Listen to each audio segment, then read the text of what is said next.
प्यारे भारतवासियों, आप सभी का पाठक क्लासेस में फिर से एक बार दिल से स्वागत है। दोस्तों, आज सभी बच्चों के बीच एक ही सवाल है कि आने वाले एग्ज़ाम्स पे लॉकडाउन का क्या असर होगा, एग्ज़ाम होंगे या टल जाएंगे। दोस्तों, इन सभी विषय पे हमारी पूरी टीम आपसे चर्चा करेगी, लेकिन इससे ज़्यादा ज़रूरी ये जानना है कि क्या आप होने वाले एग्ज़ाम्स के लिए अपने आप को पूरे तरीके से तैयार कर चुके हैं। यदि नहीं तो दोस्तों, आप हमारे चैनल के सारे वीडियोस को पूरा देखें और उसे सीखें भी। और यदि आपको वीडियोस पसंद आए दोस्तों, तो आप उसे लाइक, शेयर और सब्सक्राइब ज़रूर कर दें। तो चलिए दोस्तों, चलते हैं हम लोग आज के अपने टॉपिक की ओर। दोस्तों, लास्ट क्लास हम लोगों ने रेशियो प्रोपोर्शंस के पहले पार्ट को कंप्लीट किया था, जहां उसके कुछ बेसिक्स सवालों को हम लोगों ने देखा था।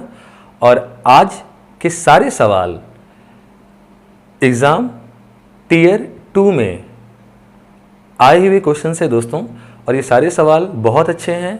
और ये एक सवाल मात्र नहीं होंगे, ये और भी बहुत सारे सवालों पे यूज़ किए जाने वाले कंसेप्ट्स होंगे दोस्तों। तो आप इसे पूरे तरीके से सीखें।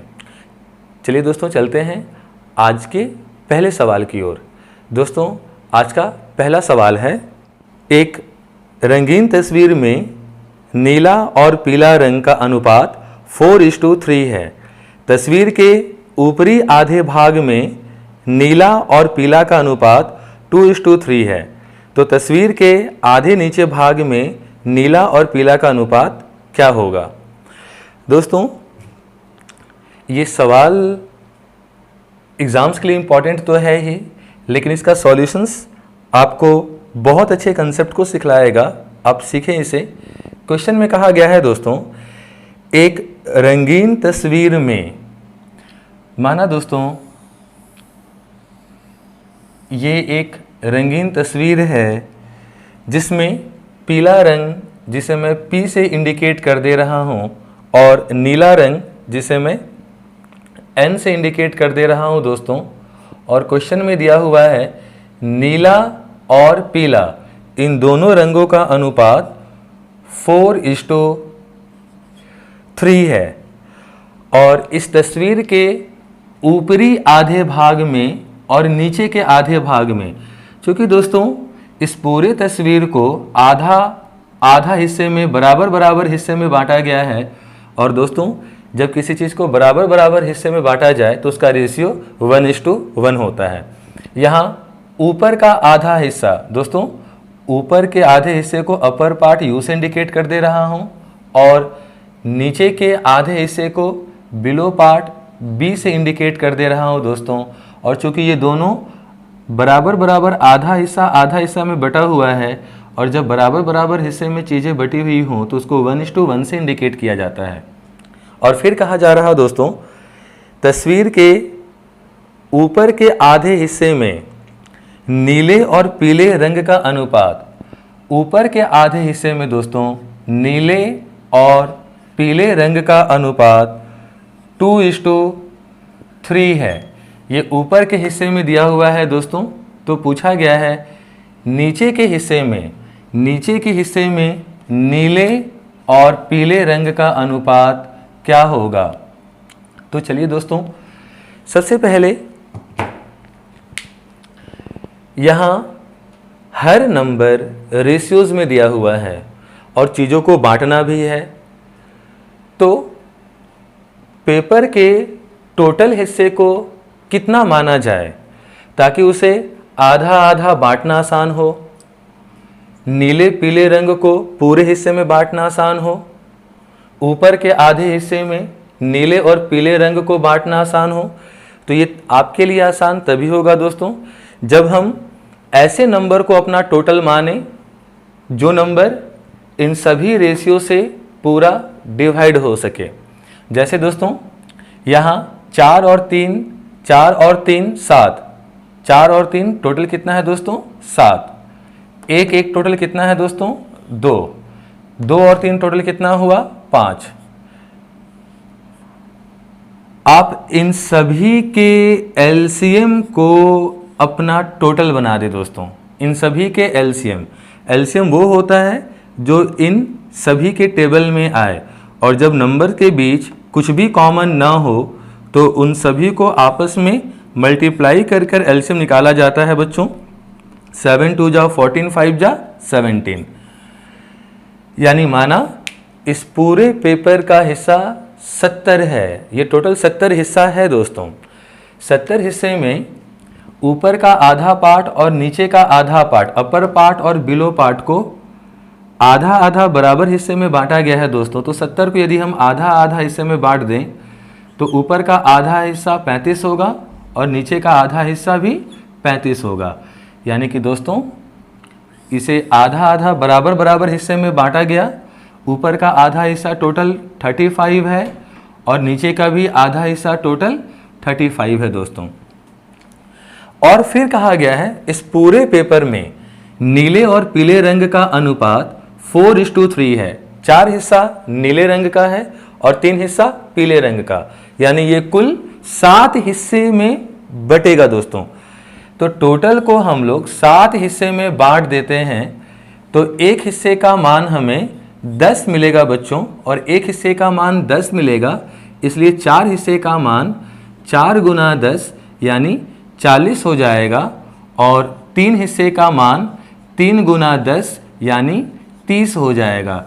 यानी कि टोटल 70 हिस्से में नीले रंग से रंगा गया है 40 हिस्सा और पीले रंग से रंगा गया है 30 हिस्सा, जबकि ऊपर के आधे हिस्से में नीले रंग और पीले रंग का रेशियो 2:3 दिया हुआ है दोस्तों। नीला और पीला का रेशियो ऊपर में 2:3 है बच्चों।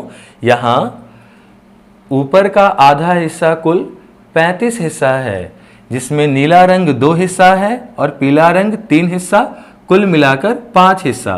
तो इस टोटल को हम लोग 5 हिस्से में बांटेंगे, जिससे एक हिस्से का मान दोस्तों 7 मिलेगा और एक हिस्से का मान 7 होगा, इसलिए 2 हिस्से का मान 14 होगा और 3 हिस्से का मान 21 हो जाएगा। यानी बच्चों ऊपर के 35 हिस्से में नीला रंग से रंगा गया है 14 हिस्सा और पीला रंग से रंगा गया है 21 हिस्सा। अब हमारा काम है नीचे के आधे हिस्से में नीले और पीले रंग का रेशियो कितना है ये बतलाना है दोस्तों। तो बच्चों पूरा पेपर में टोटल नीला रंग 40 हिस्से में था, जिसमें ऊपर 14 हिस्सा निकल चुका है। तो 40 में से 14 माइनस करने पे जो 26 हिस्सा नीले रंग का बचेगा दोस्तों वो नीचे आएगा। और पीला रंग टोटल 30 हिस्सा है, जिसमें ऊपर 21 हिस्सा निकल चुका है। 30 में से 21 हिस्सा निकाल दिए दोस्तों, 9 हिस्सा बचेगा। कुल मिलाकर 26 और 9 35 हिस्सा, जो कि नीचे का आधा हिस्सा का मान है। यानी नीचे के आधे हिस्से में नीले और पीले रंग का अनुपात कितना हो जाएगा दोस्तों 26:9। दोस्तों इस क्वेश्चन का एक खास बात ये रहा कि जब भी बहुत सारे नंबर रेशियोज़ में दिए हुए रहें और आपको अपना टोटल मानना हो, तो आप टोटल उस नंबर को माने जो इन सभी रेशियो के टोटल से डिवाइड होता हो, और वो टोटल हमेशा इसका एलसीएम होगा। बच्चों इस एक कंसेप्ट के आधार पे पूरा का पूरा time and work chapter complete किया गया है। जब वो चैप्टर पढ़ाऊंगा दोस्तों तो मैं आपको बताऊंगा कि इस पूरे कंसेप्ट के आधार पे टाइम एंड वर्क कैसे बना है, और वो बहुत इंपॉर्टेंट टॉपिक होगा दोस्तों। चलिए चलते हैं अपने अगले सवाल की ओर। If 2/3 of A is equal to 75% of B is equal to 0.6 of C, then find the ratio of A:B:C। दोस्तों, इस सवाल को डील करने से पहले मैं आपको दो छोटी सी बातों को पहले बतला देता हूँ। बहुत इंपॉर्टेंट होगा दोस्तों, आपको उसे ध्यान से समझना। जैसे माना A/2 is equal to B/3 is equal to C/5। यदि ये दिया हुआ है तो ABC का रेशियो क्या होगा। दूसरा, यदि 2A इक्वल टू यानी A का 2 गुना B के 3 गुने के बराबर हो और C के 5 गुने के बराबर हो तो A:B:C का मान क्या होगा। तो बच्चों, बचपन में सिखलाया गया था, जब कुछ टर्म्स आपस में इक्वल में दिए रहें तो उसे एक कांस्टेंट K के बराबर मानना था। दोस्तों, आज मैं इन चीज़ों पे चर्चा करने नहीं जा रहा, क्योंकि बहुत छोटी सी बातें हैं ये सारी। आप सिंपल सा ध्यान रखना कि जब भी टर्म्स इक्वल टू में दिए रहेंगे तो जो जिसके नीचे आएगा वही उसका मान होगा। A के नीचे 2 आया, A का मान 2 हिस्सा। B के नीचे 3 आया, B का मान 3 हिस्सा। C के नीचे 5 आया तो C का मान 5 हिस्सा। यही ABC का रेशियो हो जाएगा। तो इक्वल टू में नीचे रहेगा वही उसका मान। लेकिन अगर इक्वल टू में नंबर नीचे ना आकर साथ में आ जाए दोस्तों, तो नीचे लाने के लिए आप इन सभी नंबर के एलसीएम से इसको डिवाइड कर सकते हो, या फिर यदि आपको A का मान निकालना है तो आप A को ढक लीजिए और बाकी जो नंबर बचे हैं आप उसे मल्टीप्लाई कर दीजिए। जैसे A को ढका तो 3 5 जा 15, ये A का मान। B निकालना है, B को ढक लीजिए, बाकी नंबर को मल्टीप्लाई कीजिए, 2 5 जा 10, ये B का मान। C निकालना है, C को ढक लीजिए, बाकी नंबर को मल्टीप्लाई कीजिए, 2 3 जा 6। दोस्तों, ये ABC का रेशियो हो जाएगा। या तो आप ढक के निकालें दोस्तों, या तो आप ये 2 3 5 इसका एलसीएम ले लें। दोस्तों, 3 नंबर में जब कुछ भी कॉमन ना हो तो उसका एलसीएम इनटू करके निकाला जाता है। 2 3 जा 6, 5 जा 30। और आप 30 से इसे भी डिवाइड कर दें, इसे भी डिवाइड कर दें, इसे भी डिवाइड कर दें, तो यहाँ 2/15 आएगा, यहाँ B/10 आएगा और यहाँ C/6 आएगा। अब दोस्तों, इक्वल टू में जो जिसके नीचे रहे वही उसका मान होता है, इसलिए A का मान 15, B का मान 10 और C का मान 6 हो जाएगा। तो या तो आप ढक के निकालें दोस्तों, या फिर एलसीएम करके निकालें, बात वही आती है।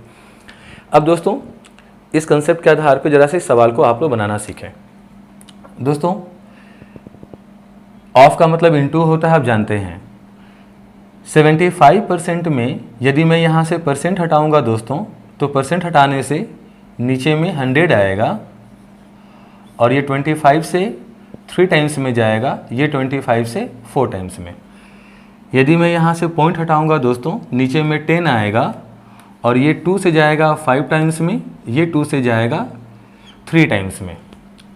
अब दोस्तों, हम लोग यहाँ सीख चुके हैं इक्वल टू में जो जिसके नीचे होता है, इक्वल टू में जो जिसके नीचे होता है वही उसका मान होता है। लेकिन यहाँ कुछ नंबर ऊपर भी बचे हुए हैं, तो आप ऊपर के नंबर को कैंसिल करो। और दोस्तों, यदि आपको ऊपर से किसी नंबर को कैंसिल करना है तो आप उसके एलसीएम से नीचे डिवाइड कर दो। जैसे ऊपर के नंबर 2 3 3 और 2 3 3 का एलसीएम 6 होगा, जो 2 के भी टेबल में आता है और 3 के टेबल में भी आता है। दोस्तों, आप इस पूरे एक्सप्रेशन को उसके एलसीएम यानी 6 से डिवाइड करो। अब 2 से 6 जाएगा 3 टाइम्स में और 3 3 जा 9 आएगा, यानी A/9 मिलेगा। 3 से 6 जाएगा 2 टाइम्स में और 2 4 जा 8 आएगा, यानी ऊपर में b/8 मिलेगा। 3 से 6 जाएगा 2 टाइम्स में और 2 5 जा 10, यानी c/10 आएगा। अब दोस्तों इक्वल टू में जो जिसके नीचे होता है वही उसका मान होता है, इसलिए a का मान 9, b का मान 8 और c का मान 10 होगा। यही यहाँ a b c इन तीनों नंबर का रेशियो हो जाएगा। तो चलिए दोस्तों चलते हैं अगले सवाल की। दोस्तों ये सवाल बहुत इंपॉर्टेंट है और एक बहुत अच्छा कंसेप्ट आप इसके माध्यम से सीखने वाले हैं।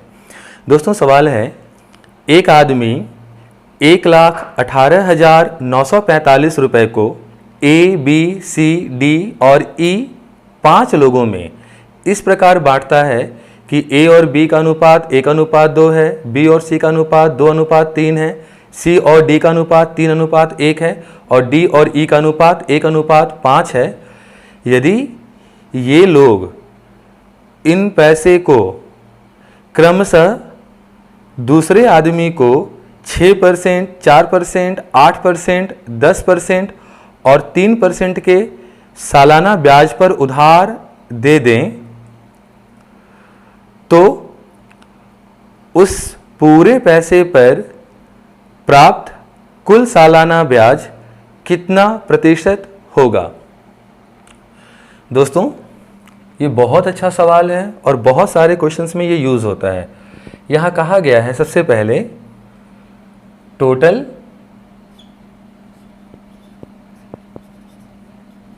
1,18,945 रुपए को ABCDE 5 लोगों में इस प्रकार बांटा गया है कि A और B का अनुपात 1:2 है, B और C का अनुपात 2:3 है, C और D का अनुपात 3:1 है और D और E का अनुपात 1:5 है। तो सबसे पहले दोस्तों आप इस दिए हुए सीरीज से ABCDE का मान निकालने के लिए पहले ये पहचान लो ये दिया हुआ रेशियो सही है या गलत नंबर दिया हुआ है। दोस्तों यदि कॉमन आदमी का मान सेम रहे, सेम आदमी का मान सेम रहे तो वो रेशियो सही होगा, अन्यथा वो रेशियो गलत होगा। और यदि रेशियो गलत हो तो कैसे बनाना है ये लास्ट वीडियो में मैंने आपको सिखलाया है। चलिए देखते हैं बच्चों। यहाँ B सेम आदमी है और B का मान भी सेम है, C सेम आदमी है, इसका मान भी सेम है, D सेम आदमी है, इसका मान भी सेम है, यानी ये सारे दिए हुए नंबर बिल्कुल सही हैं। इसलिए A का मान 1 हिस्सा, B का मान 2 हिस्सा, C का मान 3 हिस्सा, D का मान 1 हिस्सा और E का मान 5 हिस्सा। दोस्तों ये ABCDE का हिस्सा पता चल गया। अब इस सवाल में आगे कहा गया है दोस्तों कि ये सारे लोग अपने इस हिस्से को किसी दूसरे आदमी को कुछ ना कुछ सालाना ब्याज के तौर पे उधार दे दिए हैं।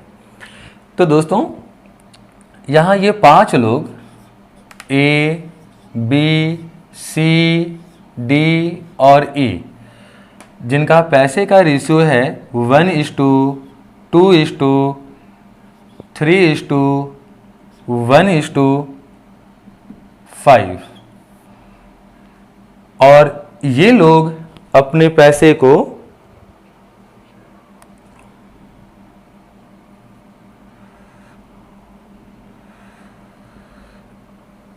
6%, 4%, 8%, 10% और 3% के ब्याज पे किसी दूसरे आदमी को उधार दे चुके हैं। दोस्तों, जब भी कोई नंबर रेशियोज में रहे और उसके परसेंटेज का जिक्र किया जाए, या फिर नंबर रेशियो में न भी रहे, कोई बड़े बड़े नंबर रहे दोस्तों, तो भी आप उसका रेशियो निकाल लेना, ताकि नंबर छोटा हो जाएगा तो कैलकुलेशन आपके लिए आसान हो जाएगा। और फिर आप इधर को लिखना दोस्तों, रेशियो का टोटल मान। यहाँ 1 2 3 3 3 6 1 7 5 12, ये टोटल 12 हिस्सा है दोस्तों। और इस टोटल पे कितना परसेंट का ब्याज सालाना मिलेगा, यही हमें जानना है। इसके लिए आप करना क्या बच्चों, एक बॉक्स अपना बना लेना बच्चों,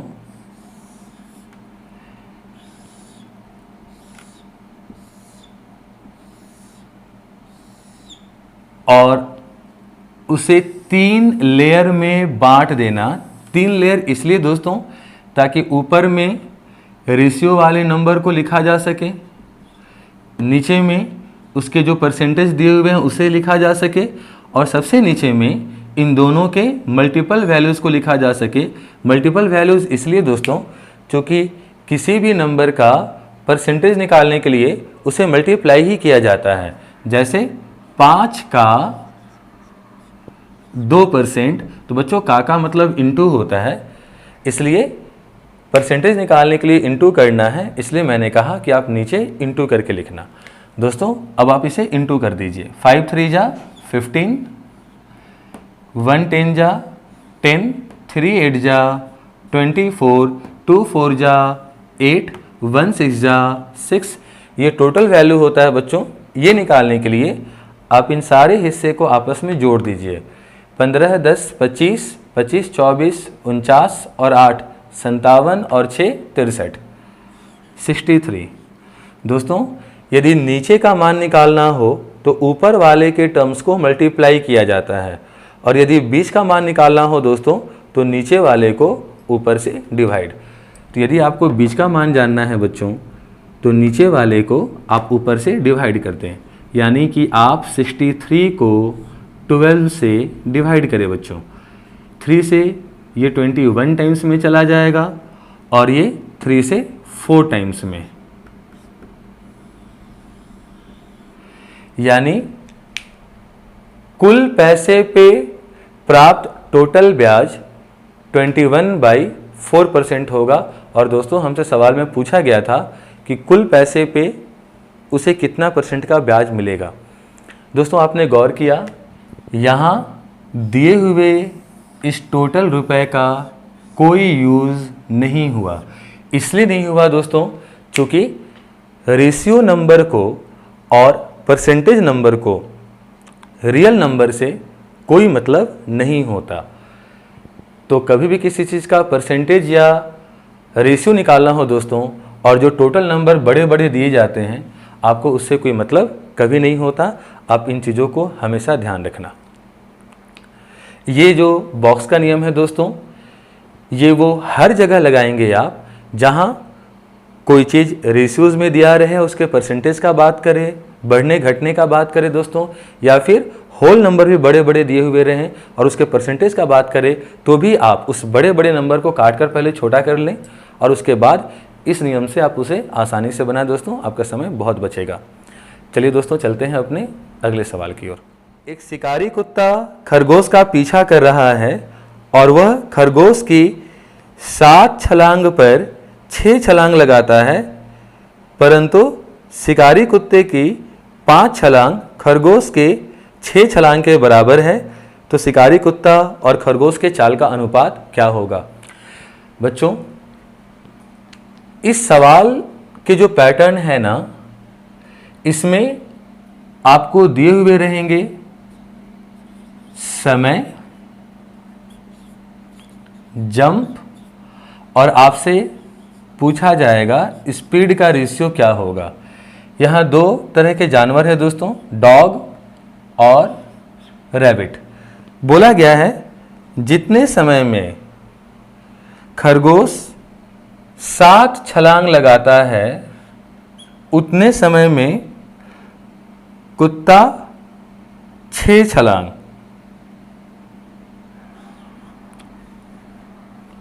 मतलब जितना देर में कुत्ता 6 बार जंप करेगा उतने ही समय में ये रैबिट खरगोश 7 बार जंप कर जाएगा। फिर कहा है दोस्तों, शिकारी कुत्ते का 5 छलांग, कुत्ते का 5 छलांग खरगोश के 6 छलांग के बराबर है। दोस्तों इस बात को समझना ज़्यादा ज़रूरी है। कुत्ते का 5 छलांग खरगोश के 6 छलांग के बराबर है। इसका मतलब कोई दूरी है बच्चा, कितना दूरी है अभी नहीं मालूम, लेकिन इस दूरी को तय करने के लिए कुत्ते को जंप करना होता है 5 बार और इसी सेम दूरी को तय करने के लिए खरगोश को जंप करना पड़ता है दोस्तों 6 बार। 1 बार, 2 बार, 3 बार, 4 बार, 5 बार, 6 बार। तो दोस्तों जिस दूरी को ये 5 बार में तय कर लेता है उस दूरी को रैबिट तय करता है 6 बार में। आप कुछ समय के लिए उस दूरी को ऐसा नंबर मानो दोस्तों जो 5 से भी कटे और 6 से भी कट जाए, ताकि समझना आपके लिए आसान हो सके। तो माना दोस्तों 5 और 6 इन दोनों से कटने वाला नंबर है, इसका एलसीएम जो 30 होता है दोस्तों। माना वो दूरी है 30 मीटर। तो बच्चों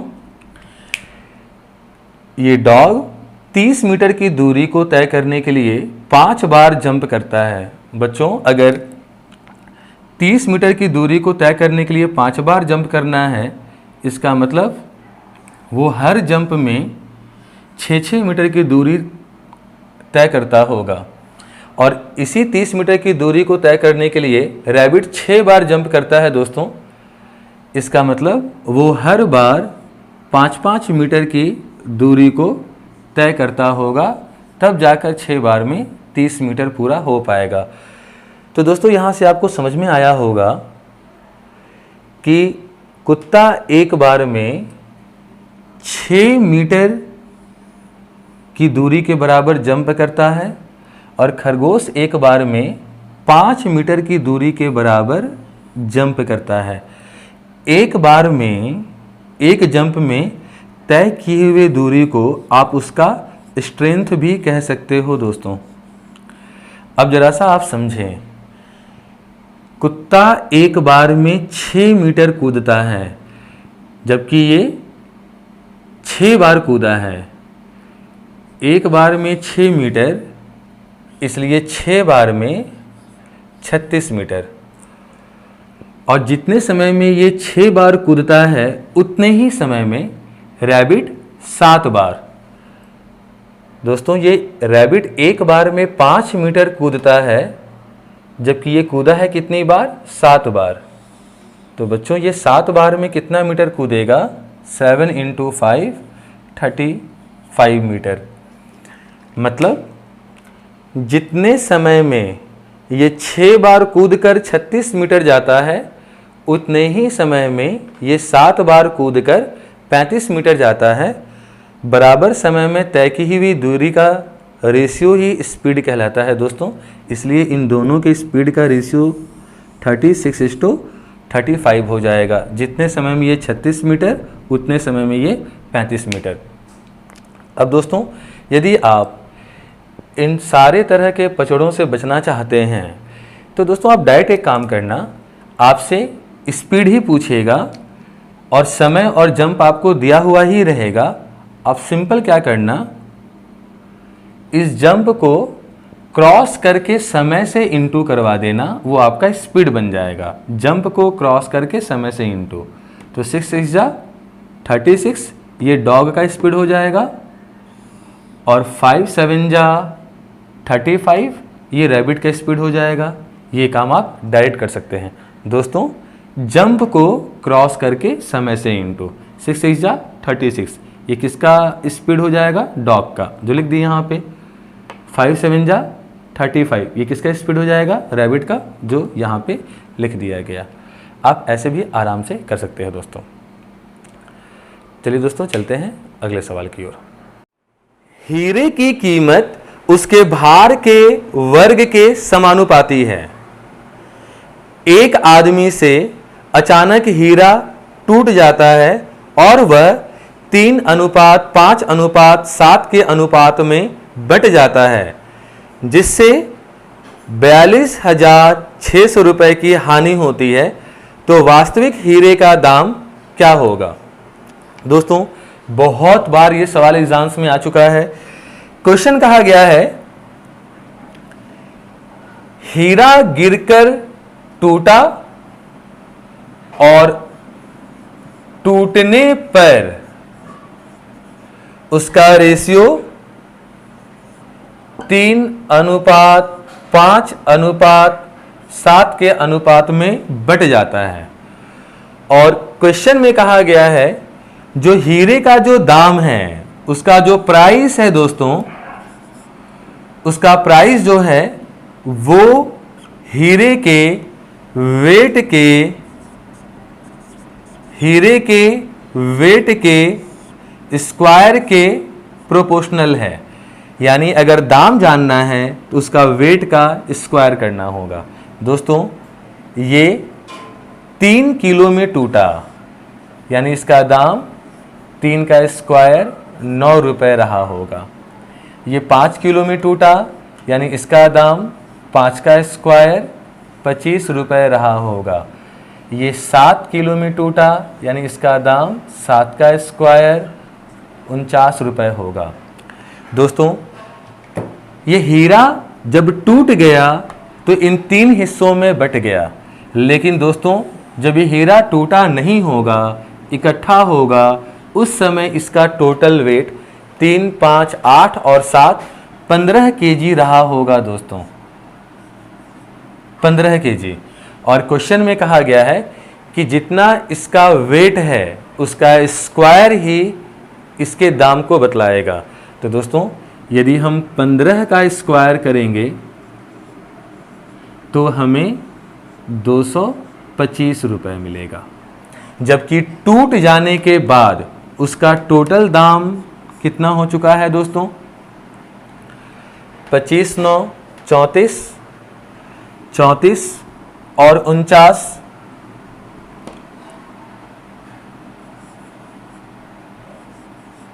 83। यानी टूटने से पहले उसका टोटल दाम 225 हिस्सा था। टूट जाने के कारण उसका टोटल दाम 83 हिस्सा हो गया। तो टूटने के वजह से उसे कितने का लॉस हो रहा दोस्तों? आप इसे माइनस कर लें। माइनस करने पे 2 और 22 में 8 जाएगा 14, यानी कुल लॉस कितने का आया दोस्तों? 142 हिस्से का कुल लॉस आया। जबकि क्वेश्चन में कहा गया है दोस्तों कि उसका कुल लॉस जो है वो 42,600 रुपए के बराबर है। दोस्तों इसका लॉस 142 हिस्सा है और इसका रियल में मान 42,600 रुपए दिया हुआ है। दोस्तों आप देख सकते हो 142 का 3 गुना 426 होता है और यहाँ 100 गुना है, तो आप यहाँ और 100 गुना कर दो। मतलब दोस्तों ये जो मान हमने निकाला ये रेशियो से आया हुआ मान है दोस्तों, इसलिए सारा रेशियो में रहा होगा, जबकि रेशियो से जो रियल रुपए का मान है वो 300 गुना है। और अगर यहाँ से रियल मान 300 गुना है दोस्तों, तो किसी का भी रियल मान जानने के लिए आपको 300 से ही गुना करेगा। पूछा गया है टूटने से पहले हीरे का रियल दाम कितना था दोस्तों? रेशियो में वो 225 हिस्सा है और रियल मान में जाने के लिए यदि यहाँ 300 गुना है तो यहाँ भी 300 गुना करेंगे हम लोग। 225 को 3 से गुना करने पे 675 आएगा और 100 गुना है दोस्तों, इसलिए और इसे आप 100 गुना कर दें, यानी कि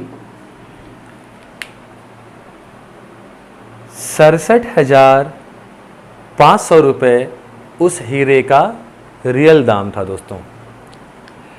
चलिए दोस्तों, चलते हैं अपने अगले सवाल की ओर।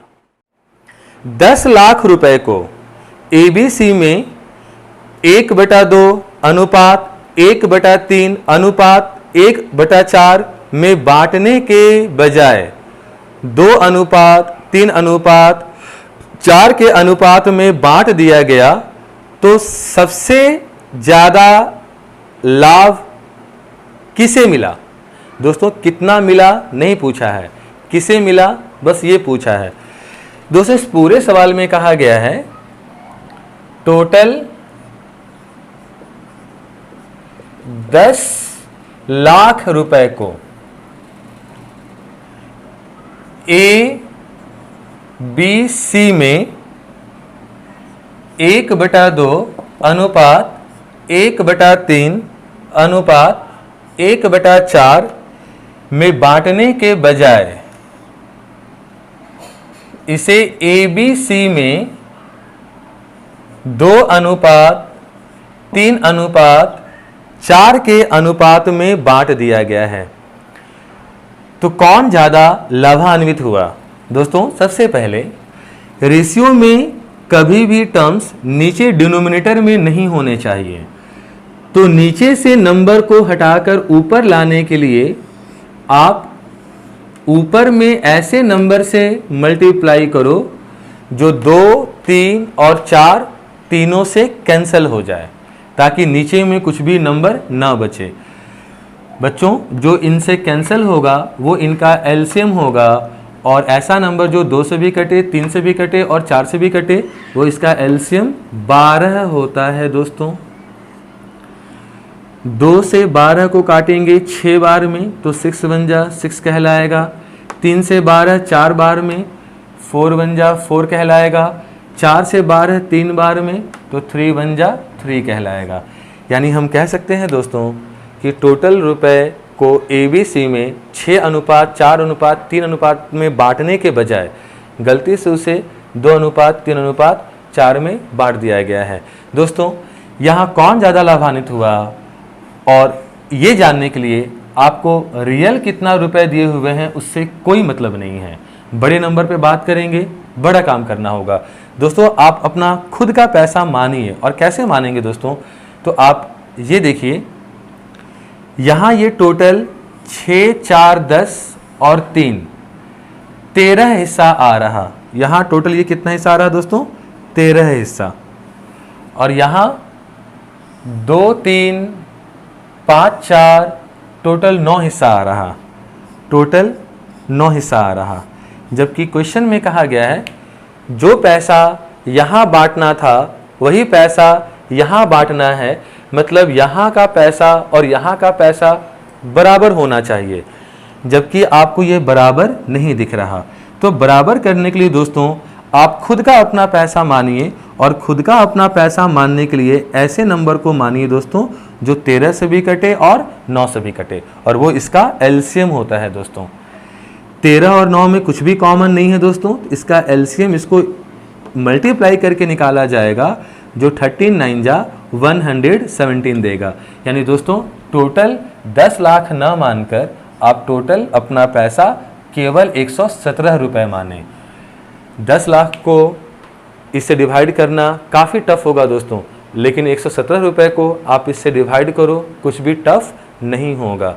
आप ज़रा सा सोचिए, 117 रुपये को ABC में इस रेशियो में बांटने के बजाय इस रेशियो में बांट दिया गया है। तो आप सोचो तो बच्चों, 117 रुपये को टोटल 6 4 10 3 13 हिस्से में बांटना था, तो हर हिस्से का मान 9 रुपये आता।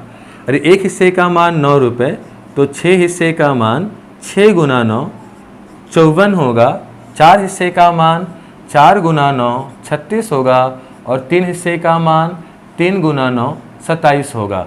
यानी हम कह सकते हैं दोस्तों कि 117 रुपये को 54, 36 और 27 में बांटने के बजाय गलती से उस टोटल 117 रुपए को 2:3:4 यानी कुल 2, 3, 5, 4, 9 हिस्से में बांट दिया गया है दोस्तों, जिससे एक हिस्से का मान 13 आ जाएगा और एक हिस्से का मान 13, इसलिए दो हिस्से का मान 2 गुना 13 26 आएगा, 3 गुना 13 39 आएगा और 4 गुना 13 52 आएगा।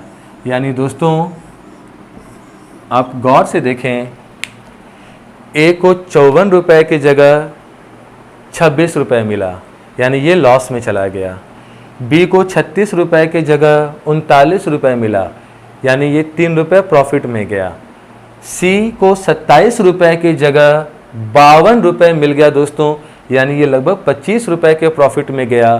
तो सबसे ज़्यादा लाभान्वित कौन हुआ है दोस्तों? सी, जिसे मिलना था 27, लेकिन 27 ना मिलकर उसे मिल कितना गया है दोस्तों? 52 रुपए। तो दोस्तों सबसे ज़्यादा लाभान्वित सी हुआ। और ऐसे सवालों में रियल रुपए का जो 10 लाख दिया था उस बड़े नंबर का दोस्तों कोई यूज़ नहीं है। ऐसे सवालों में अपना खुद का नंबर मानना चाहिए और अपना खुद का नंबर ऐसा नंबर मानना चाहिए जो इन सभी के टोटल से डिवाइड होता रहे और वो इनका हमेशा एलसीएम होता है दोस्तों। चलिए चलते हैं अगले सवाल की ओर। चलिए दोस्तों, अब समय है उस सवाल का जो लास्ट क्लास आप लोग को बनाने को दिया गया था। दोस्तों लास्ट वीडियो में जो सवाल दिया गया था उसमें कहा गया है, एक रेलगाड़ी बिना किसी डब्बे के 36 किलोमीटर पर आवर के चाल से चलती है। दोस्तों इस रेलगाड़ी का स्पीड दिया हुआ है 36 किलोमीटर पर आवर, तब जब इसमें कोई भी डब्बा जुड़ा हुआ नहीं है। अब कहा जा रहा, डब्बे जुड़ने पर उसकी गति डब्बों की संख्या के वर्गमूल के समानुपात में घटती जाती है। आप जितना भी डब्बा जोड़ेंगे, मान लीजिए आप x डब्बों को जोड़ रहे हो, तो इसकी गति घटेगी, मतलब माइनस होगी। कितना माइनस होगी? तो जितने डब्बों की संख्या है उसके वर्गमूल यानी स्क्वायर रूट के समानुपात में। और दोस्तों समानुपात का जब साइन हटाते थे हम लोग तो एक कांस्टेंट k से मल्टीप्लाई करते थे, यानी स्पीड इक्वल टू 36 माइनस के अंडर रूट एक्स बनेगा और k का मान निकाल कर पुट कर देने पे ये इक्वेशन पूरा हो जाता है। तो पहला काम होगा कि कांस्टेंट का मान पता किया जाए और उसके लिए कुछ ना कुछ कंडीशन जरूर दिए जाएंगे। जैसे कहा गया है दोस्तों, यदि 4 डब्बों के साथ ट्रेन की गति 24 किलोमीटर पर आवर है, 4 डब्बों के साथ ट्रेन की गति 24 किलोमीटर पर आवर है, तो दोस्तों यहाँ पे इस ट्रेन की गति 24 किलोमीटर पर आवर दिया हुआ है, इज इक्वल टू 36 माइनस के इंटू अंडर रूट, डब्बों की संख्या कितनी कही गई है? 4। सॉल्व करने पे दोस्तों इसको आप इधर लाओगे तो √4 का वैल्यू 2 होगा, 2k इज इक्वल टू 24 उधर जाएगा दोस्तों, तो 36 माइनस 24 12 आएगा, 2 से 12 6 बार में जाएगा, k इक्वल टू 6 आएगा। तो दोस्तों अब यहाँ पे k का मान रख देने से स्पीड का रियल इक्वेशन का पता चलेगा। 36 माइनस k का वैल्यू 6 अंडर रूट एक्स। अब क्वेश्चन कहा है दोस्तों, ये ट्रेन अधिकतम कितने डब्बों के साथ चल सकेगी?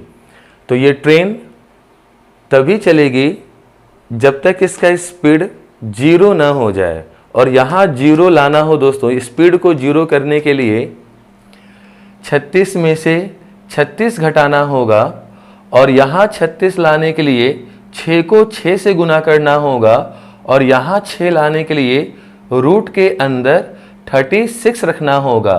यानी दोस्तों स्पीड का मान 0 तब हो जाएगा जब यहाँ 36 में से 36 माइनस करेंगे और यहाँ 36 लाने के लिए रूट के अंदर 36 डब्बों को रखना होगा।